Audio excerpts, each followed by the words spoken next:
గురుబ్రహ్మ ప్రేక్షకులకు నమస్కారం అండి. ఈ వీడియోలో 2025 నుండి 2026 వరకు అనగా శ్రీ విశ్వావసు నామ సంవత్సరంలో చిత్తా నక్షత్రం 1-2 పాదాలలో జన్మించిన వారికి ఎలా ఉండబోతుందో చాలా క్లియర్గా వివరిస్తానండి. శ్రీ దుర్గాదేవి జ్యోతిష్యాలయం. మీరు ఇప్పుడు వరకు ఎక్కడెక్కడో జ్యోతిష్యం చెప్పించుకుని నిరాశ చెంది ఉన్నారా? అయితే ఒక్కసారి గురువు గారికి ఫోన్ కాల్ చేసి చూడండి. ప్రేమ, పెళ్లి, ఉద్యోగం, రాజకీయం, విదేశీ ప్రయాణం, ధనం నిలకడగా లేకపోవటం, భార్యాభర్తల మధ్య గొడవలు, ఆస్తి తగాదాలు, అప్పుల బాధలు, స్త్రీ పురుషుల ఎలాంటి గుప్త సమస్యలకైనా ఎటువంటి సమస్యలకైనా ఒక్క రోజులోనే పరిష్కారం చూపుతారు. వీరు ఫోన్ నంబర్ 9542637206. ఇంట్రెస్ట్ ఉన్న వాళ్ళు ఎవరైనా ఏ టైంలో వీరికి కాల్ చేయవచ్చు. ఈ 1-2 పాదాలు అనేవి కన్యా రాశికి చెందుతాయి. అదేంటండి, చిత్తా నక్షత్రం 2 పాదాల వారికే 3-4 పాదాల్లో జన్మించిన వారి గురించి ఇందులో ఎందుకు చెప్పట్లేదు అనుకోవచ్చు. ఈ చిత్తా నక్షత్రంలోని మొదటి 2 పాదాలు మాత్రమే కన్యా రాశికి చెందుతాయండి. 3-4 పాదాలు అనేవి తులారాశికి చెందుతాయి కాబట్టి ఫలితాలలో కొంత మార్పు అనేది ఉంటుంది. ఈ 1-2 పాదాలలో జన్మించిన వారికి శ్రీ విశ్వావసు నామ సంవత్సరంలో ఆదాయం 14, వ్యయం 2, రాజపూజ్యం 6, అవమానం కూడా 6నండి. ఇక వీరి ఫలితాలు చూసుకున్నట్లయితే ఈ సంవత్సరంలో 2025లో శని భగవానుడు మార్చ్ 29వ తారీఖు వరకు కుంభరాశిలో సంచరిస్తాడు, అనగా 6వ ఇంట్లో సంచరిస్తాడండి. దీనివల్ల మీ ఆరోగ్యం అనేది మెరుగుపడుతుంది. పని విషయంలో క్రమశిక్షణ అనేది పెరుగుతుందండి. ఎన్ని సవాళ్ళు ఎదురైనా సరే ఎదుర్కోగల శక్తి మీలో ఉంటుంది. మార్చ్ 29వ తారీఖున శని మీనరాశిని విడిచిపెట్టి, అంటే 6వ ఇంటిని విడిచిపెట్టి 7వ ఇంట్లోకి ప్రవేశిస్తాడు. మే 18వ తారీఖున రాహువు 6వ ఇంట్లోకి మారతాడు. కాబట్టి మే 18వ తారీఖు తర్వాత నుండి చిత్తా నక్షత్రం 1-2 పాదాలలో జన్మించిన వారి యొక్క ఆరోగ్యం అనేది మెరుగుపడుతుంది. గురువు ఈ సంవత్సరం ప్రారంభంలో వృషభ రాశిలో అనగా 9వ స్థానంలో సంచరిస్తాడండి. మే 14వ తారీఖు వరకు అక్కడే ఉంటాడు. కావున మే 14వ తారీఖు వరకు మీకు అదృష్టం ఉంటుంది. ఆధ్యాత్మికంగా వృద్ధి చెందుతారు. అనుకూలమైనటువంటి అవకాశాలు అనేవి కలుగుతాయండి. మే 14వ తారీఖు తర్వాత మిథున రాశిలోకి అనగా 10వ స్థానంలోకి ప్రవేశిస్తాడు. జ్యోతిష శాస్త్రం ప్రకారం 10వ స్థానం అనేది ప్రొఫెషనల్ లైఫ్కి సంబంధించినదండి. కాబట్టి ప్రత్యేకించి ఈ చిత్తా నక్షత్రం 1-2 పాదాలలో జన్మించిన వారికి మే 14 ముందు గురువు ఒకందుకు అనుకూలిస్తున్నాడు. మే 14వ తారీఖు తర్వాత ఇంకా అనుకూలిస్తున్నాడు. కావున ఉద్యోగ అవకాశాలు పెరగటం కానీ, మీలో నాయకత్వ లక్షణాలు అనేవి పెరగటం కానీ, వృత్తిపరంగా విజయాలను సాధించటం కానీ జరుగుతుంది. అంటే ఈ 2025 సంవత్సరంలో మాత్రం మీరు గతంలో గనక చూసుకున్నట్లయితే కన్యా రాశి వారికి ఆదాయం అనేది చాలా తక్కువగా ఉండేదండి. ఈ సంవత్సరంలో 2025 సంవత్సరంలో ఉద్యోగపరంగా గణనీయమైనటువంటి వృద్ధి అనేది లభిస్తుంది.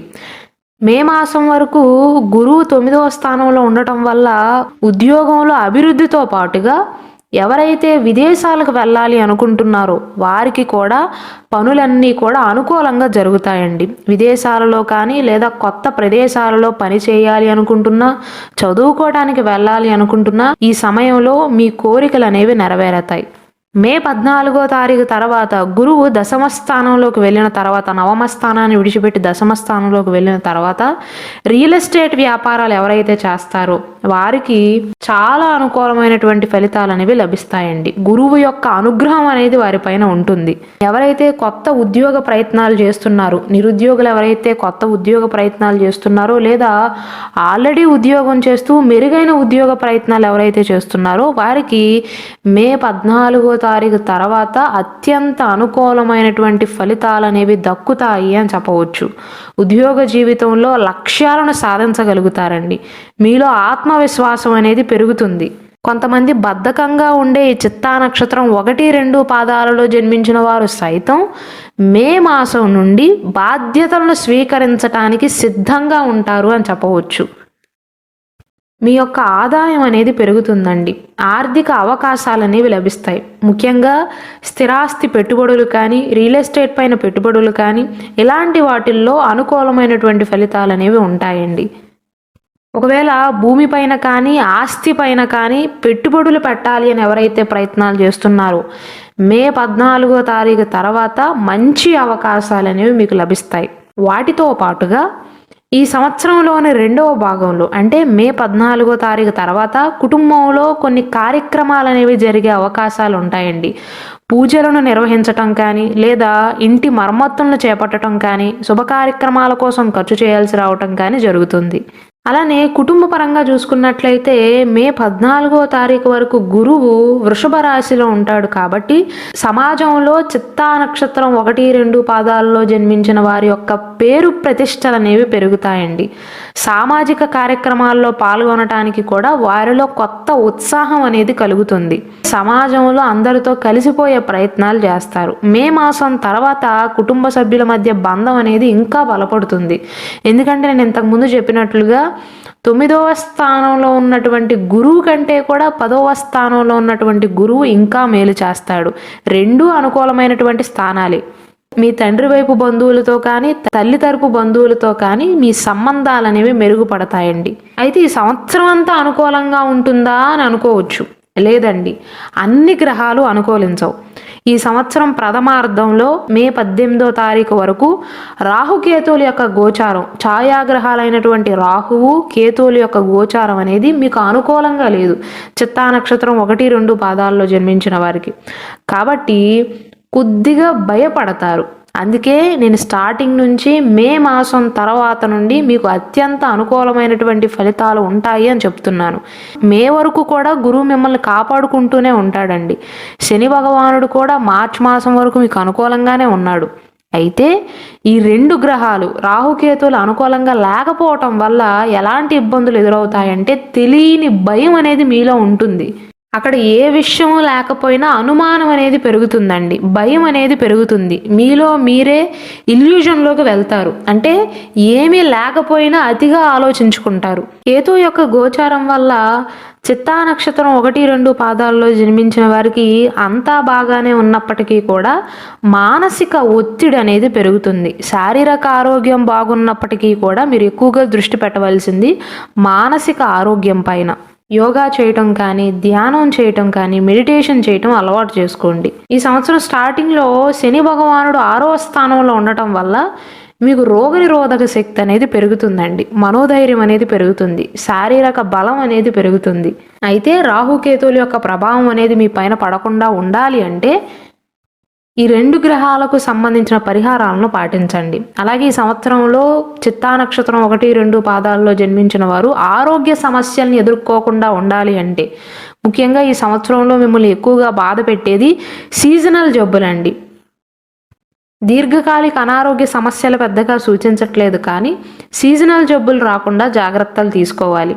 అలానే ఇంతకు ముందు నుండి షుగర్లతో కానీ బీపీలతో కానీ ఇలా ఎవరైతే బాధపడుతున్నారో ఈ సంవత్సరం ఈ కన్యా రాశి చిత్తా నక్షత్రం 1, 2 పాదాల్లో జన్మించిన వారికి ఆరోగ్యపరంగా శారీరక ఆరోగ్యపరంగా కొంత బాగానే ఉంటుంది. అయితే మీరు ఎక్కువగా దృష్టి పెట్టవలసింది 2025 నుండి 2026 వరకు మానసిక ఆరోగ్యం పైన. ఏ విషయం గురించి మొదలు కాకముందే అతిగా ఆలోచన చేయవద్దు. ఇలా జరుగుతుందేమో, అలా జరుగుతుందేమో, ఇలా జరిగితే పరిస్థితి ఏంటి అని భయపడవద్దు. ఎలా జరగాలి అని రాసి పెట్టుంటే అలానే జరుగుతుంది, నా ప్రయత్నం నేను చేస్తాను అనుకోండే తప్ప భయభ్రాంతులకైతే గురి కావద్దండి.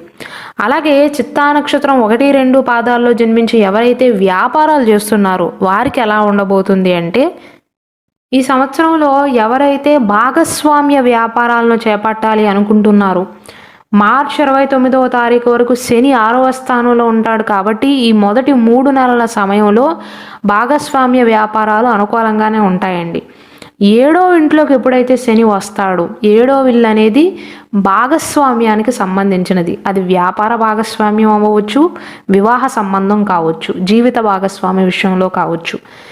శని 7వ స్థానంలోకి వచ్చిన తర్వాత కొన్ని జాగ్రత్తలను అయితే పాటించాలి. ఏ విషయంలోనూ భాగస్వామ్య వ్యాపారాల విషయంలో కానీ జీవిత భాగస్వామ్య విషయంలో కానీ వారితో చర్చించే విషయంలో కానీ రిస్క్ తీసుకోవద్దు. మీ జాగ్రత్తల్లో మీరుంటే సరిపోతుందండి. పెద్ద పెద్ద అవాంతరాలు, ఆటంకాలు అయితే కనిపించట్లేదు. ఇక విద్యార్థుల విషయానికి వస్తే విద్యారంగంలో అయితే చాలా అనుకూలంగా ఉంటుందండి. ఈ సంవత్సరం మొదట్లో అయితే పోటీ పరీక్షల్లో విజయాన్ని సాధించే అవకాశాలు అనేవి ఎక్కువగా ఉంటాయి. ఎందుకంటే 6వ ఇంట్లో ఉన్నటువంటి శని మీకు ఏకాగ్రతను పెంచుతాడు. ప్రాక్టికల్గా లక్ష్యాలను నిర్దేశించుకునే శక్తిని మీకు ఇస్తాడు.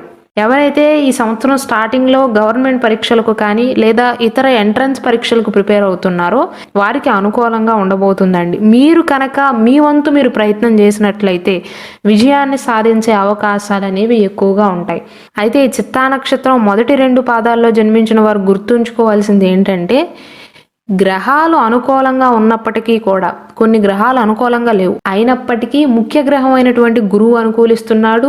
మార్చి మాసం వరకు శని అనుకూలిస్తున్నాడు. కాబట్టి ఈ గ్రహాల యొక్క అనుగ్రహం మీ పైన ఉన్నప్పటికీ మానవ ప్రయత్నం చేయనిదే ఏ ఫలితాన్ని కూడా మీరు ఆశించవద్దండి. మీ వంతు మీరు ప్రయత్నం చేస్తే దానికి తగ్గ ప్రతిఫలం లభిస్తుందే తప్ప గ్రహాలు అనుకూలంగా ఉన్నప్పటికీ మన వంతు మనం ప్రయత్నం చేయనిదే రిజల్ట్ అనేది 0 అని చెప్పవచ్చు. మే 14వ తారీఖు తర్వాత గురువు 10వ స్థానంలోకి వెళ్తాడు. కాబట్టి ఇది కెరీర్కి సంబంధించినది. కాబట్టి చదువులో మరింత విజయాన్ని సాధించే అవకాశాలు అనేవి పెరుగుతాయి అని చెప్పవచ్చు. ప్రత్యేకమైనటువంటి కోర్సులు ఎవరైతే నేర్చుకోవాలి అనుకుంటున్నారో లేదా విదేశాల్లో ఉన్నత చదువుల కోసం వెళ్ళాలి అనుకుంటున్నారో, హయ్యర్ స్టడీస్ చేయాలి అనుకుంటున్నారో వారికి కూడా మంచి సమయంగా చెప్పవచ్చండి. ఈ సంవత్సరంలో వివాహం కాని వారికి, అవివాహితులు ఎవరైతే ఉన్నారో వారికి వివాహం అయ్యే అవకాశాలు ఉన్నాయండి. అయితే మార్చ్ 29వ తారీఖు తర్వాత శని 7వ స్థానంలోకి అడుగు పెడతాడు. కాబట్టి జీవిత భాగస్వామితో ఏదైనా చర్చించేటప్పుడు ఆర్గ్యుమెంట్ చేయకుండా జాగ్రత్త పడండి. అలాగే భాగస్వామ్య వ్యాపారాలు చేసేవారు కూడా కొంచెం ఆచితూచి వ్యవహరించడం మంచిది. అంటే పూర్తిగా అననుకూలంగా ఉంటుంది అని నేను చెప్పట్లేదండి. సాధారణంగా శని భగవానుడు ఏ స్థానంలో ఉన్నా మీకు తగ్గ ప్రతిఫలాన్ని మాత్రమే అందిస్తాడు. అంటే మీ కృషికి తగ్గ ప్రతిఫలాన్ని మాత్రమే అందిస్తాడు. మీరు దేనికి అర్హులో దానిని మాత్రమే ఇస్తాడు. అలానే శనికి ఓపికగా ఉండేవారు మాత్రమే ఇష్టమండి. అటువంటి శని 7వ స్థానం అంటే భాగస్వామ్యానికి సంబంధించినటువంటి స్థానంలోకి వెళ్తాడు. కాబట్టి కొన్ని విషయాల్లో జాగ్రత్తలు తీసుకోమని మాత్రమే చెప్తున్నాను. అలానే అననుకూలంగా ఉంటుంది అని కాదు. ఇక ఎటువంటి పరిహారాలను పాటించాలి అంటే, ఈ సంవత్సరం ప్రథమార్థంలో రాహుకేతువుల యొక్క గోచారం అనేది అనుకూలంగా లేకపోవటం వల్ల ఈ 2 గ్రహాలకు సంబంధించిన పరిహారాలను అయితే పాటించాలండి. రాహు మంత్రం జపం చేయటం కానీ, ఓం రాహవే నమః అనే మంత్రాన్ని కుదిరినప్పుడల్లా 108 సార్లు పఠించటం కానీ, ఓం కేతవే నమః అనే మంత్రాన్ని పఠించటం, కేతుకు సంబంధించినటువంటి పరిహారంగా వినాయకుడిని ఆరాధించండి. ఏదైనా ముఖ్యమైన పని కోసం బయటికి బయలుదేరేటప్పుడు వినాయకుడికి నమస్కరించటం, గరిక గడ్డిని తుంపుకొచ్చి వినాయకుడి పాదాల దగ్గర పెట్టి నమస్కరించి మీ పనులను ప్రారంభించవచ్చు. అలాగే వీలైనట్లయితే ఈ చిత్తా నక్షత్రం 1, 2 పాదాల్లో జన్మించిన వారు మీ జాతక రుద్రాక్షను కూడా ధరించవచ్చు. అలానే మన గురు బ్రహ్మ ఛానల్లో చిత్తా నక్షత్ర జాతకుల యొక్క స్వభావం అనేది ఎలా ఉంటుంది, చిత్తా నక్షత్రం 1, 2 పాదాల్లో జన్మించిన వారు ఏ నక్షత్ర జాతకులను వివాహం చేసుకోవాలి, అలానే కన్యా రాశిలో జన్మించిన వారి యొక్క స్వభావం ఎలా ఉంటుంది, కన్యా రాశి వారు వారి జీవిత భాగస్వామితో ఎలా ప్రవర్తిస్తారు అని ఇలా చాలా వీడియోస్ చేయడం జరిగిందండి. కాబట్టి దయచేసి వాటిని కూడా వీక్షించండి.